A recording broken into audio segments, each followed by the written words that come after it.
उड़ीसा के बालासोर में फकीर मोहन ऑटोनॉमस कॉलेज में एक छात्रा ने आत्मदाह कर लिया। यह बड़ी दुख की बात है कि महिला किसी भी जगह सुरक्षित नहीं है। वो चाहे कॉलेज हो, चाहे हॉस्पिटल हो, चाहे मंदिर हो, चाहे मस्जिद हो, ऐसी कोई भी जगह नहीं है जहाँ पर महिलाएं सुरक्षित हों। यह उत्पीड़न का जो केस है, या लगातार अपने जो है एचओडी के खिलाफ सेक्सुअल हरेसमेंट का जो है अपने प्रिंसिपल को बताए जाने के बावजूद भी जब प्रिंसिपल ने नहीं सुनी इस बात पर ध्यान नहीं दिया, तब जाके लड़की ने प्रिंसिपल के ऑफिस के सामने ही खुद को आग के हवाले कर दिया और तब जाके यह मामला सुर्खियों पर आया। यह मामला जो है 12 जुलाई का है और 14 जुलाई को लड़की अंतिम सांस लेती है। इस आत्मदाह में लड़की लगभग 90 से 95% जो है पूरी तरीके से जल चुकी थी, जिसको जो है पहले जिला अस्पताल में, फिर उसके बाद जो है भुवनेश्वर ए में रिफ़र किया गया, जहां पर डॉक्टरों ने पूरी जी जान लगा दी, पूरी कोशिश की उनको बचाने के लिए, लेकिन वह बच नहीं पाई। हम जो हैं पास्ट से क्या सीखते हैं, और मैं यूं कहूं तो हम कुछ भी नहीं सीखते हैं, क्योंकि बीते कुछ महीने पहले कलकत्ता के एक मेडिकल कॉलेज में एक छात्रा की जो है रेप के बाद मर्डर कर दिया जाता है और जो है सरकार चुप मार के बैठ जाती है फिर, क्योंकि इनको जो है आला अधिकारियों का संरक्षण प्राप्त होता है और बड़े बड़े नेताओं के जो है ये चमचे होते हैं, जिस कारण ये पूरी तरीके से जांच में या फिर किसी भी प्रकार की कानूनी कार्रवाई में बच जाते हैं।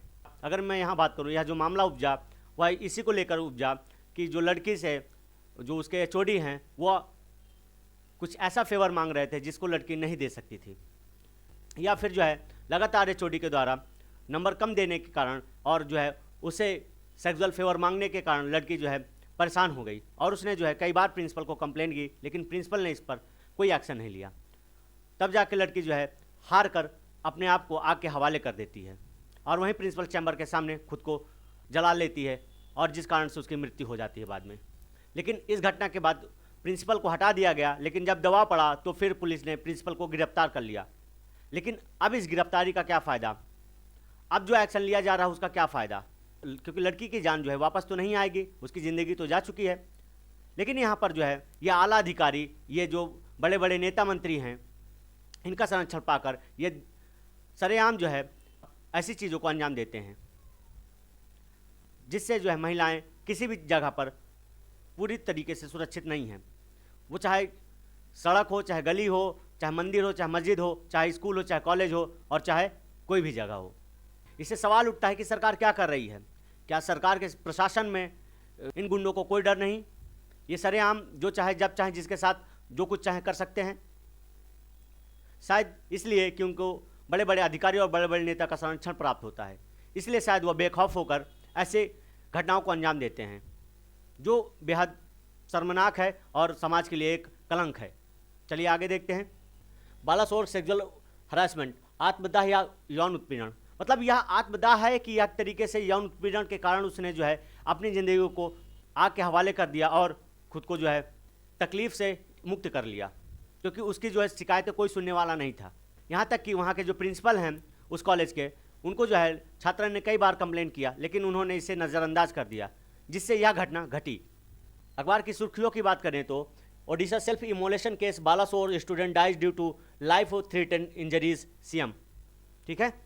फिर अगली खबर पर देखें तो Balasore sexual harassment case, student succumbs to injuries after self immolations. मतलब यहाँ पर जो है छात्रा ने जो लड़ाई लड़ी थी वह उसको हार गई और वह उसके बाद भगवान को प्यारी हो गई। President Murmu meets Balasore student whose attempted self immolation amid. राष्ट्रपति द्रौपदी मुर्मू जी भुवनेश्वर में ही मौजूद थी। भुवनेश्वर जो एम्स का छठा दीक्षांत समारोह चल रहा था वह उसी में भाग लेने गई थी और उसी दौरान जब उनको यह पता चला तो उसके बाद जो है उन्होंने उस छात्रा से मुलाकात की और मुलाकात के कुछ घंटों बाद उसकी जो है डेथ हो जाती है।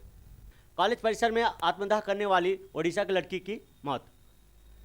ओडिशा के मुख्यमंत्री मोहन चरण मांझी ने दुख व्यक्त किया और मृतक के परिवार को आश्वासन दिया कि मामले में सभी दोषियों को कानून के अनुसार सख्त सजा मिलेगी।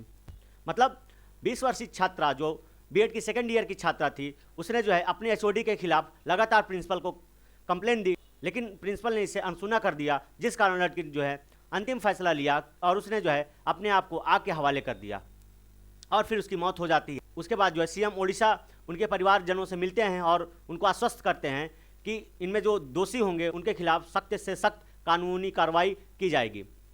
और कानून के हिसाब से उनको कड़ी से कड़ी सज़ा दिलाई जाएगी। भुवनेश्वर एम्स ने यहाँ पर जी जान लगा दी थी उस लड़की को बचाने के लिए, लेकिन वह लड़की को नहीं बचा पाए, क्योंकि वह लड़की जो है 90 से 95% पूरी तरीके से जल चुकी थी, जिस कारण से उसको बचा पाना शायद नामुमकिन था। लेकिन यहाँ डॉक्टरों ने अपना सर्वोच्च दिया, जो पॉसिबल हो सकता था वह ट्रीटमेंट किया गया, लेकिन जो है उसको बचाने में असफल रहे। बालासोर की इस घटना के बाद जो है सीएम मांझी का एक एक्स पोस्ट आता है, जिसमें वो लिखते हैं कि मुझे इस घटना के बारे में सुनकर बड़ा दुख हुआ और मैं परिवारजनों को दुख सहने के लिए भगवान से प्रार्थना करता हूँ। अगर बात यहाँ मैं करूँ कि हमने पास्ट से क्या सीखा, तो हमने पास्ट से कुछ नहीं सीखा। बीते कुछ महीने पहले कलकत्ता के मेडिकल कॉलेज में जो घटना हुई, जिसमें जो है लड़की का रेप के बाद मर्डर कर दिया गया और ना ही उन दोषियों को कड़ी से कड़ी सज़ा दी, क्योंकि उनको जो है यहाँ पर आला अधिकारियों का और नेताओं का संरक्षण प्राप्त होता है, जिस कारण वो हर बार बच जाते हैं। इसलिए वो जो है इसको खेल बना लिए हैं कि इस तरीके से अगर हम कोई भी चीज़ करेंगे तो हमें कोई भी जो है दंड या सज़ा नहीं मिलेगी, क्योंकि इनको जो है संरक्षण प्राप्त है आला अधिकारियों का और बड़े बड़े नेताओं मंत्रियों का।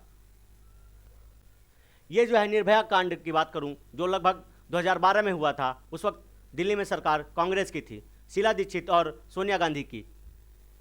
फिर उसके बाद जो है आगे अगर हम देखें तो यह उत्तर प्रदेश का दृश्य है। तो यहाँ 9 साल की बच्ची के साथ है, बड़ा ही अमानवीय कृत्य किया जाता है। कुछ तुच्छ से लोगों ने जो है अपनी छोटी सोच के चलते यह कृत्य किया है, जिससे लड़की की जान चली जाती है। और यहाँ पर जो सरकार है वो हमारे साहब की है, मोदी जी और माननीय श्री योगी आदित्यनाथ जी की। फिर दूसरी घटना हाथरस की है, जहाँ पर लड़की को रात में ही जला दिया जाता है। परिवार यहाँ पर विरोध करता है, लेकिन पुलिसिया बल के द्वारा इसको जो है रात में ही जला दिया जाता है, क्योंकि इसमें जो है जो दोषी थे वो बड़े बड़े नेताओं और मंत्रियों के संरक्षण में थे। दूसरी अगर हम बात करें यहाँ से, तो ये लिखा Kolkata doctors protest, I feel unsafe. मतलब यहाँ पर जो महिलाएं हैं, बच्चियाँ हैं, वो कहीं पर भी नहीं सेफ हैं।